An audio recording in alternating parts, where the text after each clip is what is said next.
Hey guys, Chris here. I'm one of the leaders for the Braveheart Men, and it's my honor to be with you today for Man Talk Monday. Today, I want to take a look at something perhaps in a different light than you're used to. We are gonna look at a parable, but it has a little bit of a different spin on it. First, I just want to say that there is a lot of wrestling going on, not just in our world, but even I find even in our own Braveheart circle, there's a lot of wrestling and angst and searching and dare I say just like the groaning of man, life is hard. There's no other way to say it, but this life that we live is not an easy one. We are surrounded by things every day, perhaps every hour, that cause us to flinch, that cause us to sigh, that causes us to want to sometimes just shut down and say, I can't. And so I just want to say I resonate with those feelings. I've had those feelings. I've had those thoughts. My life seems to throw a lot of curveballs at me that I'm not ready for. They're all very different. And I think that's why they are curveballs, because I never expect them. I seem to hit the fastballs just fine. Even though they might be hard to hit, at least I know that they're coming right at me. And I know when to swing. And so I'm not saying that, I can't overcome hard things, but when things are completely unexpected, it's just hard. And so first, I just want to start with that sentiment. Man Talk Monday, here we are. It's another week. It's another grind. It's another 8 to 5. It's another dealing with whatever that relationship is that you're dealing with right now. It is that thing at work. It is your kids. It is those money problems. Like, these are all things that are just, they're on our mind. They're heavy. They're burdens. And so I would encourage you as we approach Scripture to lay those things down. Take a deep breath. Close your eyes. And just let them go. Give yourself permission to set those things aside right now.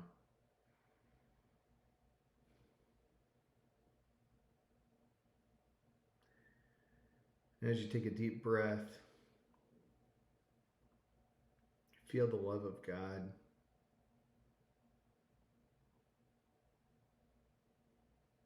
He's with you. He's for you. He wants to see you succeed. He wants to see you overcome these things. So this morning, we're going to take a quick look at Matthew 25. And this is not going perhaps the direction you think it might, but we're just going to read the first part of this parable. It's Matthew 25, 14 through 30. We won't read it all, just the first few verses. This is the parable of the talents. And if you're familiar with the parable of the talents, just a reminder, or not, but it's about investment, it's about stewardship. But there's a key phrase that I want us to hone in on that's going to really direct our time together. For it will be like a man going on a journey who called his servants and entrusted to them his property. To one he gave 5 talents, to another 2, and to another 1, each according to his ability. Then he went away. He who had received the 5 talents went at once and traded them, and he made 5 talents more. So also he went with the 2 talents, the man with the 2 talents, and he made 2 talents more. But he who had received the 1 talent went and dug it in the ground and hid his master's money. Now, I think we know the rest of the story, kind of what happens next. If not, go ahead, go read it. But what I want to hone in on is the very first part of this parable is really interesting in it. And there was one day when I had heard this parable 100 times, but I heard it differently. And I really honed in on one phrase, and it's this. To one he gave 5 talents, to the other 2, to another 1, each according to his ability. He gave one guy 5, another guy 2, another one 1, each according to his ability. Ability, the word ability, is the possession of the means or skill to do something. Or said differently, it's the power or capacity to do or act physically, mentally, legally, morally, financially, emotionally. Ability.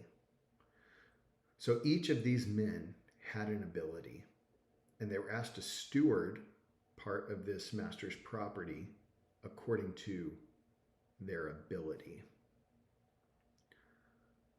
So each man had an ability, and as we kind of know how this story went, 2 of these guys operated within their ability. One of them did not. He dug a hole in the ground and hid his talent in the ground. I think it's ironic, maybe not, but that the form of money was called talents back then, and this guy actually dug a hole and threw his talent in the ground. These other men actually used their talents, their gift, their ability to go create more talents. And so perhaps you can see where I'm going with this. I've been given an ability by God. The way he designed me, created me, my life's journey up until this point, I have different abilities than you. The same is true of you to me. So you have different abilities. You have different God-given abilities that you have developed over time to this point in your journey that I do not have. And I think it's a really beautiful thing that the mosaic of men in our world today, we all have so much to offer. And as this intricate web of men have something to offer the world, you look at it and it is like, wow, like, you know, I might not have the ability to, to go be a CEO somewhere. But maybe you do, and you help lead that company, and you help, develop the strategy of the company and the characteristics of the company, and how that has a trickle down effect for, dozens, if not hundreds of employees. You make a huge difference in that way by using your ability. Some of you have the ability to sing. I do not. This guy cannot sing. I cannot carry a tune to save a life. If I started singing, I would probably scare you. And I wish I could sing. I look forward to the day that one day I can carry a tune and I can sing. I cannot sing. That is not an ability. That is not something that I possess the means or the skill to do. I can try, but it's not one of my abilities. And so with that, I just want to go back to kind of how we started the discussion. There's a lot of stuff going on in the world and in your life. A lot of stuff. Relationships, work, loss of loved ones, sickness, financial troubles, all kinds of stuff. And it just seems so overwhelming sometimes. And sometimes it's kind of like, and sometimes it's necessary to take a time out and sit on the sidelines and just say, I'm going to take a breather for a second. Okay, great. But how long do you really need? I know of a man right now that he's kind of in that situation, and he's been sitting on the sidelines for a very long time, to the point where I really do think it's paralyzed him, mentally, emotionally, perhaps even physically. He's done a deep dive in analysis, kind of the paralysis by analysis of what's going on.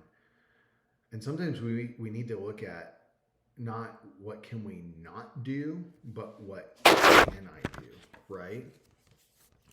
You know, I think the enemy feeds us lies, and perhaps even some of them are a little bit true, but we hang on to these, maybe we hang on to these truths of why we can't do things or overcome, rather than leaning into the truths of what we can do and what is our God-given abilities. What are the abilities we've developed that we can use to overcome a situation? So you might play these phrases in your head. I can't because I don't have the money. I can't because I don't have the time. I can't because I'm not physically able. I can't because honestly, I just don't feel like it. I can't because I'm not like him. Now, all of those might be true statements and validation for why you can't do something. My question is, how do we lean into the ability part? What has God given you the ability to do? And reaching deep for what are our abilities? What are we able to do? And I think I'll boil it down very simply. You're having a crappy day, and you seize the moment to understand what you have the ability to do to change the direction of that day. For me, if I'm having a crappy day and curveballs keep coming at me left and right, I start to feel sorry for myself. I start to get a little bit angry and ticked off. I start to step into the person that I don't want to be. It's kind of the self-pity, self-loathing, I feel alone, all of that. Sometimes I just got to get outside of myself and recognize that and turn my attention to another person and look at what their day is like, look at what their needs are that need to be addressed, and then ask myself, do I have the ability to make this person's day just a little bit better? This is just one tool that I use. So I'm really frustrated, I'm angry, I'm having a crappy day. One of the things on my to-do list for the day is to go to the grocery store. I'm going to buy groceries, and then, after I check out, I can see that there's an older gentleman that's really struggling to just get all of his groceries into his car. I can see that he has a physical handicap that is really slowing him down and preventing him from performing in probably the way that he wants to. Do I have the ability to help this man? It's really that simple. God has given me that ability. Will I choose to operate in it? And I tell you what, when I choose to operate in the abilities that which he has given me, things are good. It makes me feel better. It makes the world around me feel better. It's just better overall. And sometimes instead of looking at perhaps everything that's not going right in our life, and I can't, perhaps we focus on what could be. And how do we get there with my God-given abilities? God has given me an ability, and he has entrusted this life to me. He's also entrusted things around me, like my home, like my yard, my children, my car, my workplace. And so it's like, all right, these are places which you have placed me, and I really look at it as he's entrusted those to me, and he's going away now. And so what am I going to do with this? Am I just going to throw it in the ground and cover it up until he gets back? Or am I going to do something with this according to my ability? Henry David Thoreau says this. He says, if you have built castles in the air, your work need not be lost. That is where they should be. Now, put the foundations under them. When we dream big dreams, when we think about, man, would I ever be able to do that? Do I have the ability to be the man that could look like that? Not out of comparison and contrast with other men, but with yourself. You have dreams, you have goals. Can I be that person? Yes. God is giving you the ability. You possess the means or the skill to do that thing that he has put in your heart to do. You just have to put action to it now.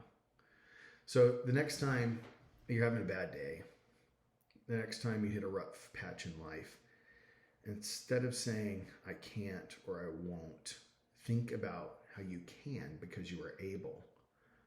What are the things that you can focus on that you can do in that moment, in that season of life?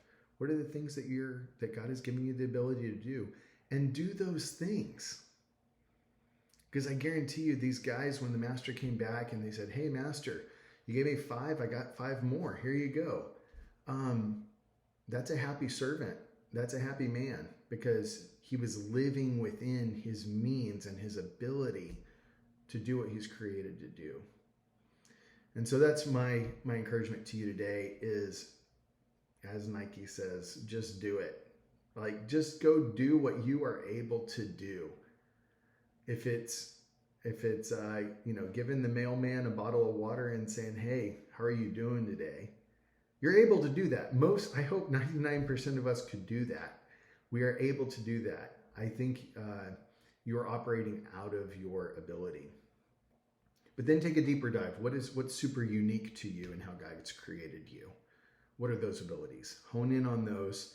Figure out how to make sure that you're operating in those places and out of those means on a day-to-day basis. All right. You guys have a great day.